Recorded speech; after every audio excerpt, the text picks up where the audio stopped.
सपनों का उजाला भारत के एक व्यस्त आधुनिक शहर में एक छोटे से घर में बड़ा सपना पल रहा था। यह सपना किसी अमीर का नहीं, बल्कि एक साधारण परिवार के छोटे से बेटे का था। उसका नाम था आरव, लेकिन सब उसे कहते थे सपनों का उजाला। आरव गरीब था, लेकिन उसकी आंखों में चमक थी। वह अक्सर कहता, मैं अफसर बनूंगा और समाज की सेवा करूंगा। लोग हंसते, मजाक उड़ाते, कहते, तेरे जैसे गरीब लड़के कभी अफसर नहीं बन सकते। लेकिन आरव रुकता नहीं था। एक दिन स्कूल में शिक्षक ने पूछा, बच्चों, तुम बड़े होकर क्या बनना चाहते हो? किसी ने कहा डॉक्टर, किसी ने कहा इंजीनियर। जब आरव की बारी आई, उसने गर्व से कहा, मैं आईएएस अफसर बनूंगा। पूरी कक्षा ठाकों से गूंज उठी, लेकिन आरव की आंखों की चमक और मजबूत हो गई। शाम को वह अपने दिनू शर्मा सर के पास पहुंचा। पूछा, सर, क्या सच में मैं अफसर बन सकता हूं? शर्मा सर मुस्कुराए और बोले, बेटा, मेहनत, धैर्य और विश्वास, यही सफलता की चाबी है।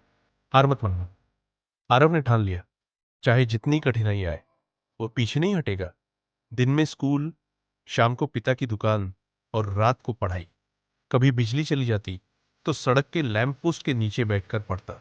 लोग हंसते, कहते, ये अफसर बन रहा है। लेकिन आरव कहता, आज हंस लो, कल यही सपना मेरी जीत बने। पहली बार उसने परीक्षा दी और असफल हो गए। पिता ने गुस्से में कहा, अब बहुत हुआ, नौकरी कर ली। उस रात आरव की आंखों में आंसू थे, लेकिन मां ने उसके कंधे पर हाथ रखकर कहा, बेटा, अंधेरा चाहे जितना गहरा हो, सूरज जरूर उगता है। आरव ने आंसू पूछे और खुद से वादा, मैं हार नहीं मानूंगा। उसने अपनी गलतियों से सीखा, नई रणनीति बनाई। सुबह योग और ध्यान, दिन में पढ़ाई, रात को अभ्यास। धीरे धीरे उसका आत्मविश्वास मजबूत होता गया। फिर आया बड़ा दिन। परीक्षा कठिन थी, सवाल उलझाने वाले, लेकिन उसके भीतर आवाज गूंज रही थी, हार मत मान, तू कर सकता है। परिणाम का दिन आया। कंप्यूटर स्क्रीन पर उसने अपना नाम देखा। उसकी आंखों से आंसू बह निकले, लेकिन इस बार ये आंसू खुशी के थे। वह सफल हो चुका